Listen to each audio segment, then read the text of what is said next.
Consciousness raising. Consciousness raising has historically been the keystone of all impulses, organized or not, toward liberation of minority groups. In the mid-1960s, the first consciousness raising groups were organized by women to explore the effects of growing up female in a male-dominated society. These groups proliferated to such an extent and so quickly that today there's hardly a corner of the country left in which weekly meetings do not occur, in private homes and apartments, local women's centers, even sometimes spontaneously on street corners and bar stools.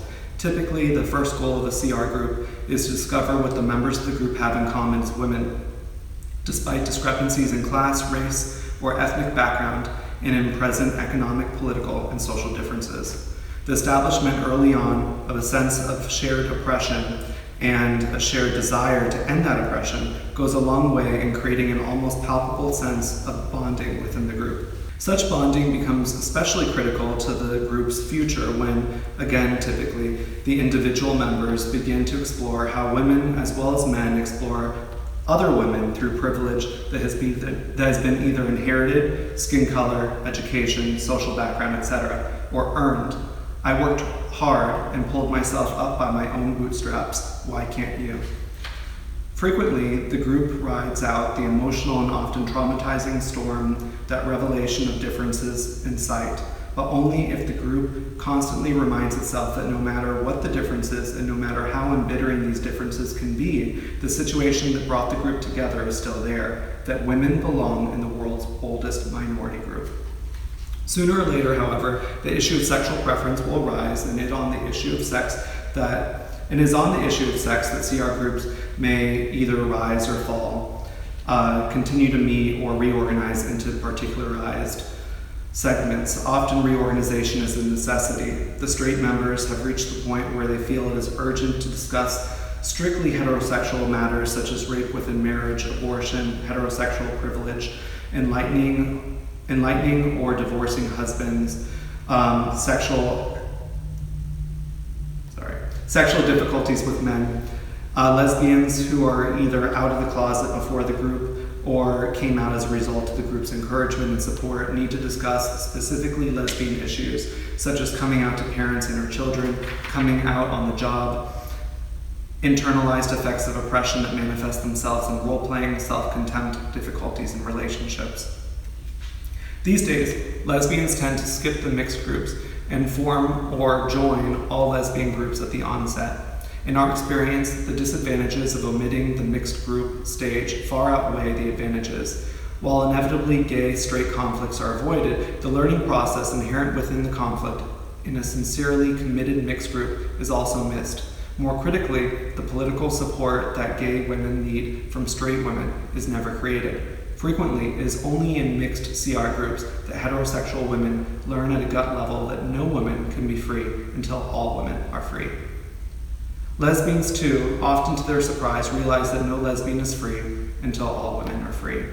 Consciousness-raising formats vary according to the nature of the group. At one extreme, some exist simply as support groups to help their members survive day-to-day pressures and to ameliorate personal problems. Others are solely and often militantly political in organization and goals. Classic CR groups, however, seek to relate the personal to the political, to seek an end to individual pain and political change. One of the fundamental principles of consciousness raising is that there is no such thing as the individual solution to oppression. The euphoria of finding a new lover, for example, may for a while make all problems seem inconsequential. But the group's purpose is to remind each other that personal happiness must not be used as a retreat from serious commitment, that a better orgasm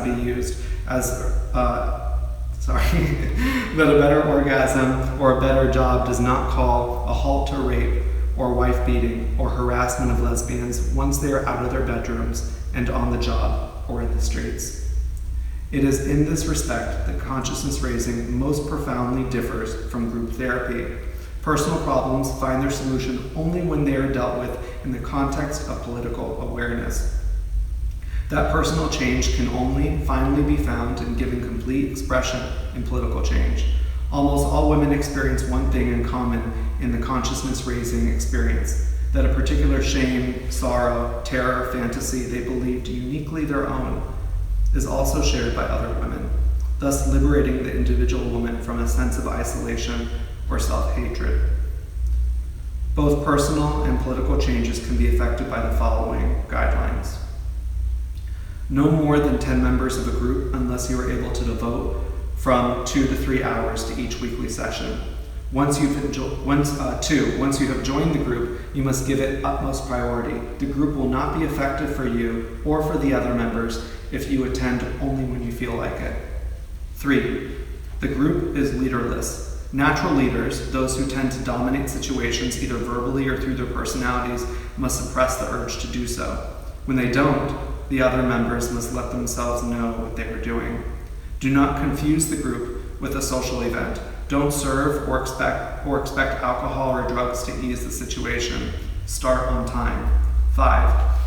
Each member must be given an allotted, uninterrupted time to speak.